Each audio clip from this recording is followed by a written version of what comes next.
The first thing they noticed was the smell. Not rot, not mildew, but something far worse, something that clung to the skin like a secret you could never wash away. In the abandoned boarding house outside Deadwood Gulch, the air itself still carries it. Sweet, metallic, familiar in a way that unsettles the soul. They will tell you it's just damp timber and time, but men who've stepped inside whisper something different, that once you leave, the scent follows you home. It lingers on your clothes, in your hair, in your dreams. And if you're honest with yourself, you recognize it, because it's the same scent that filled the air in butcher shops, hospitals, and battlefields. The scent of cooked human flesh. This is not a ghost story. This is the story of Martha Sinclair, the widow who married 7 men in a single year, then buried her secrets 6 feet beneath the Dakota soil. They thought they were eating survival stew. They were eating something else, something unspeakable, something that reveals the oldest hunger in human history, the hunger for control, for dominance, for power over life and death itself. And once you hear this truth, you will never eat the same again. History books will never tell you about Martha Sinclair. They'll dismiss her as folklore, or worse, erase her completely. But in 1854, in a lawless gulch carved into Dakota Territory, her presence was undeniable. She arrived with nothing but a satchel, a black veil, and a cooking pot so massive it required 4 men to unload from the wagon. Imagine that. A woman traveling alone, hardened by grief, carrying iron meant not for family meals, but for feasts that could swallow entire men whole. She bought the largest structure in the valley, a boarding house perfectly positioned between the miners' tents and their gold claims. Within days, she turned it into a place where desperate men found warmth, bread, and stay. It was rich enough to silence suspicion. Yet beneath her generosity lived something colder than the Dakota winter. 7 men married her in less than 12 months. 7 funerals, 7 bodies buried, or so people believed, but the records don't align. Coffins filled with stones, jewelry missing, gold vanished, and that iron pot buried 6 feet behind the boarding house like a headstone with no name. This wasn't just survival, it was ritual, and rituals always hide a darker agenda. Men said her stews tasted like nothing they'd ever eaten before, thick, savory, heavy with a richness that lingered on the tongue long after the bowl was empty. They joked about her secret spices, about how she must have traded with hunters who brought her venison and elk. But one man, Thomas Brennan, a butcher before he chased the gold fever, wasn't laughing. He knew the difference between beef, pork, venison, and what she served. The fibers were wrong. The texture was unmistakable.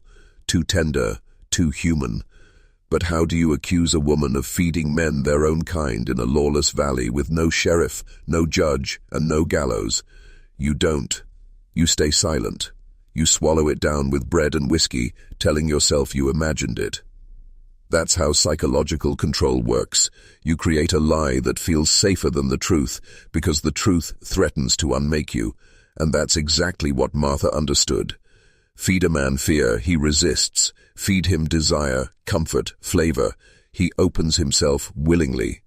She wasn't just feeding miners. She was feeding on their trust, their blindness, their hunger. That's the oldest form of power, making a man devour his own destruction without ever knowing it. The pattern was always the same. A new boarder would arrive, exhausted, half-starved, clutching his small pouch of gold like it was his last tether to life. Martha welcomed him with warmth, with food, with a bed softer than the ground he had crawled on for weeks. Then came her questions, not about love, not about children, but about weight, about family back home, about how much gold he had already pulled from the creek bed. She was calculating yield the way a butcher sizes up livestock. And yet, within weeks, the man would marry her, grateful for her kindness, desperate for her stability, blind to the fact that he was being led not into a marriage, but into a slaughterhouse. Within days of the vows, he would fall ill, fever, cramps, convulsions, and always a funeral before the body could be properly examined. Rocks in coffins, trophies hidden in her cellar, gold flowing into her hands. The men thought they were choosing Martha. They weren't. They were chosen. selected, culled. This wasn't random death, it was controlled, and in that control you glimpse the same machinery that runs empires, banks, governments, a system that fattens you before it feasts on you. By the winter of 1855, whispers had turned into something darker, fear that lived in men's throats but never escaped their lips. 7 husbands gone, yet Martha never wept, never wore black, never faltered. Each time she grew richer. Her boarding house expanded, her table grew longer, her stew pot boiled day and night. Travelers would swear they could smell the broth 2 miles down the trail, thick as smoke, clinging to the air like an omen. Some said it called to them, lured them in when they meant to ride past. Hunger is a cruel master. It bends the strongest will. That's how Martha trapped them, with the promise of warmth in a valley that froze men solid. Yet the real trap wasn't the food, but the ritual behind it. She didn't just kill, she married first, bound each man to her name before she boiled him to bone. That act twisted survival into something ceremonial, as if she was rewriting marriage itself. Not a union of love, but a contract of ownership, consumption, and silence. And here's the detail the history books avoid. Her pot wasn't just for cooking, it was for erasing. Bones vanish when simmered long enough. And so do men. It was the bones, or the absence of them, that finally unsettled the valley. In a mining town where death was constant, graves filled fast. Men froze in blizzards, collapsed from fever, drowned in rivers. Their bodies were carried into the earth with haste, but always with weight. Coffins that sagged under flesh and bone. Martha's funerals were different. The pallbearers whispered the same thing. The coffins were too light, hollow, as if they carried more air than man. Once, a drunk gravedigger swore he heard stones rattling when he lowered a casket into the frozen dirt. He told no one sober, because to speak it aloud would mean admitting the unthinkable, that the valley's most generous host was turning its men into her harvest. Yet beneath the silence, fear gnawed at every miner's gut. They began to eat less of her stew, drink less of her broth, and yet still, they kept coming back. Because the truth is, when a man is starving, when the wind cuts through his ribs and the snow blinds his path, he will eat anything, believe anything, even if it means consuming the flesh of his own brother. Martha knew this. She didn't just feed men, she fed desperation itself. The miners started keeping count, though not out loud. They carved marks into wood beams, etched numbers into the backs of playing cards, whispered tallies over whiskey. 7 husbands, 7 funerals, 7 vanished fortunes, and yet Martha walked among them untouched, untouchable, like a queen in black lace. What unsettled them most wasn't just the death, it was the calm. She showed no grief, no trembling hands, no shadows under her eyes. Instead, she grew sharper, more commanding, as if each death fed her not just with gold, but with strength. Some swore her eyes changed color, a pale gray that glimmered silver in the firelight. Others said she spoke in dreams, that men who stayed at her boarding house heard her voice even after she left the room, whispering promises of rest and warmth. And though their instincts screamed to run, they didn't. Because fear doesn't always push men away. Sometimes it binds them closer. The town needed her. They needed her food, her roof, her illusion of order. And in that need, she found perfect control. The more they whispered, the more they obeyed. It was as if the valley itself had fallen under her spell. Then came the night of the storm, a blizzard so violent it buried cabins to their roofs and froze horses mid-stride. Dozens of men stumbled into Martha's boarding house, desperate, frostbitten, coughing blood. She didn't turn anyone away. She fed them, laid them on her floors, stoked the fire until the walls sweated with heat. But the pot never left the flames. Hour after hour, it boiled, thick steam clouding the windows, carrying a smell too rich to be venison, too heavy to be elk. The men devoured it without question, tearing through loaves of bread, slurping broth with hands trembling from cold. By morning, 10 men were missing. Their bedrolls were still there, their boots still by the door, but their bodies gone. The snow had seamed, allayed every track, leaving no trail, no proof. Only Martha's calm voice, insisting they must have wandered out drunk and perished in the whiteout, and the miners, weak, shivering, half-mad with hunger, accepted it. They swallowed her story the way they swallowed her stew. But one man, the butcher Brennan, stared into that pot, and what he saw that night would never let him sleep again, because he knew the truth. It wasn't a blizzard that swallowed those men. Thomas Brennan couldn't eat, not anymore. He sat at the long table staring into the stew as others shoveled it into their mouths, desperate to fill the void gnawing inside them. He knew that void. He'd carved meat for years, knew the way muscle split, the way sinew tore, the way fat rendered down to nothing. And what floated in Martha's pot wasn't venison, wasn't rabbit, wasn't anything a hunter could bring back from the hills. He saw it, the curve of a finger bone, so small it slipped beneath the ladle. He said nothing, because in that moment he realized the trap was larger than her kitchen. To accuse Martha was to accuse the town itself. Every man there had eaten her food, every man had swallowed her ritual. To admit the truth would mean facing the sickness inside their own bellies. And so Brennan kept silent, letting the others drink, laugh, toast their survival, while inside he drowned in horror. That was Martha's true genius, not the killing, not the cooking, but the way she forced men to conspire in their own undoing. By the time they realized it, their silence had already made them her accomplices, and accomplices never escape alive. By spring, the snow melted, and the valley bled mud and secrets. Graves shifted, coffins cracked open under thawing ground. One miner, digging to move a marker, split open a box with his pick. Inside wasn't a body, but river stones, heavy, cold, mocking. Words spread in murmurs, then in shouts, until the truth hovered like smoke no wind could clear. Yet even with evidence in their hands, the men hesitated. Who would confront her? Who could? Martha stood in her doorway, calm as a priestess, veil drawn, hands folded. She didn't protest, she didn't defend. She simply stared until the shouting dulled into silence. It was power unlike anything they understood. She wasn't afraid of being caught because they were already trapped. Too many had eaten from her pot. Too many had profited from the gold of dead men. To drag her to justice would mean dragging themselves into the noose beside her. And so, the town chose cowardice dressed as reason. They buried the evidence again, this time deeper, and swore never to speak of it. That silence became her shield, stronger than any gun or gallows.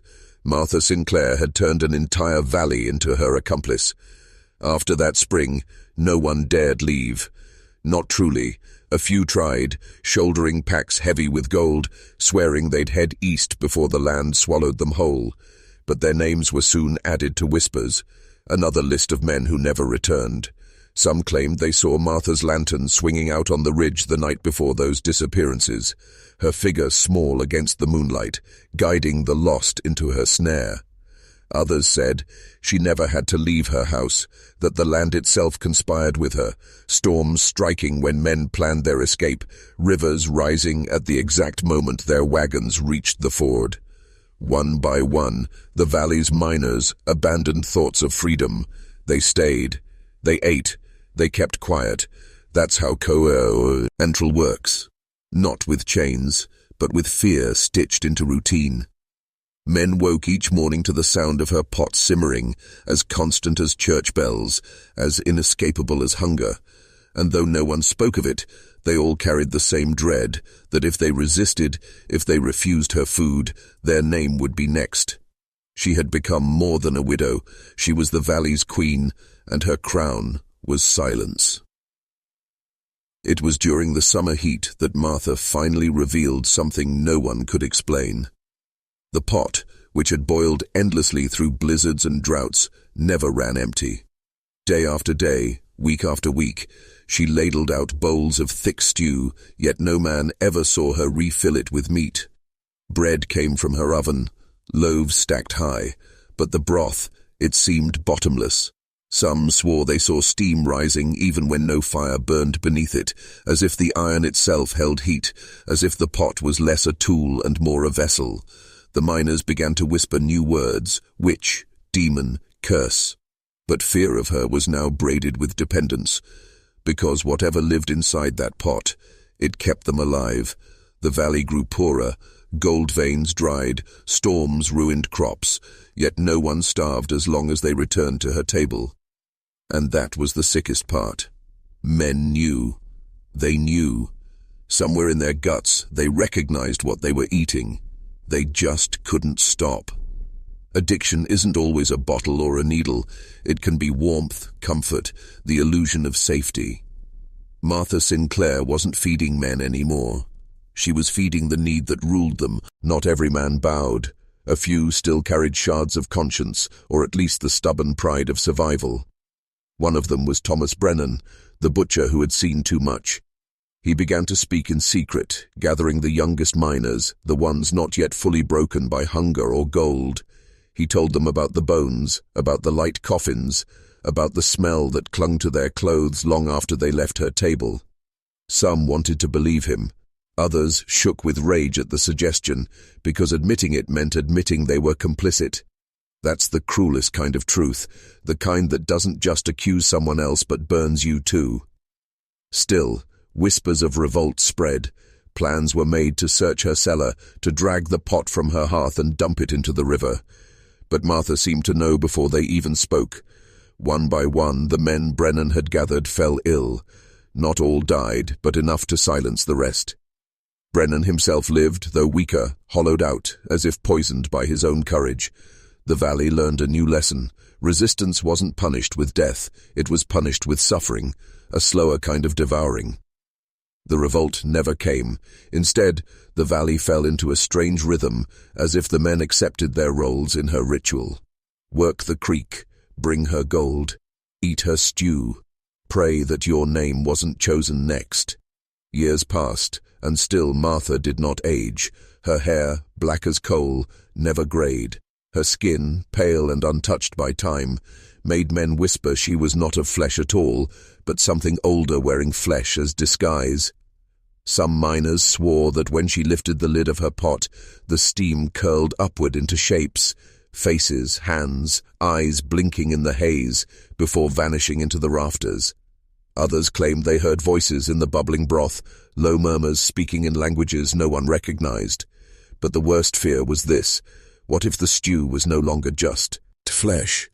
What if, after so many sacrifices, the pot had become something else, a vessel not for food, but for binding, for keeping her alive? The men didn't just fear Martha Sinclair anymore.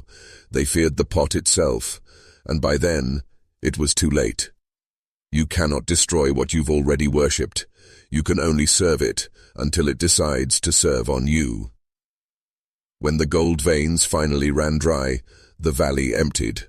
One by one, miners packed their shovels, their shacks collapsing behind them, until only silence remained. But Martha did not leave. She stayed in that boarding house, her pot still boiling, though no fire burned beneath it. Travelers who passed through in later years told stories of a woman in black who offered food too rich to refuse, of lanterns glowing in windows, though the house was supposed to be abandoned. Some swore they ate there, only to wake miles away on the trail with no memory of leaving, bellies full and heavy, the taste still clinging to their tongues. Others claimed they saw men sitting at her table, men who had died decades earlier, faces gaunt, eyes hollow, chewing slowly as if bound to eat forever. By then, Martha was no longer just a woman. She was a myth, a curse, a reminder that hunger, whether for food, for gold, or for power, can make a man blind enough to swallow his own damnation. And somewhere in that abandoned valley, they say the pot still waits, simmering endlessly, calling to anyone desperate enough to listen. They call it folklore now, a widow with a bottomless pot, a trail of vanished husbands, a valley swallowed in silence. Convenient, isn't it, to dismiss it as a tale told by drunks and dreamers, to bury it beneath the same stones that once filled her coffins. But ask yourself, why do so many records from that valley vanish after 1855? Why do maps from the era mark the settlement, then erase it within a decade, as though it never existed? Perhaps because Martha Sinclair was never meant to be remembered, or perhaps because her story reveals too much of the machinery we still live under. Hunger isn't always about food. The world feeds you illusions, promises, rituals dressed as safety, and while you consume, while you trust, something else consumes you. That's why her legend survives, not because of what she cooked, but because of what she proved. That the most terrifying predator isn't the beast with claws or the outlaw with guns. It's the hand that feeds you, smiling, while you devour your own end. And somewhere, in the forgotten gulch of Dakota, the pot still boils, waiting, watching, hungry.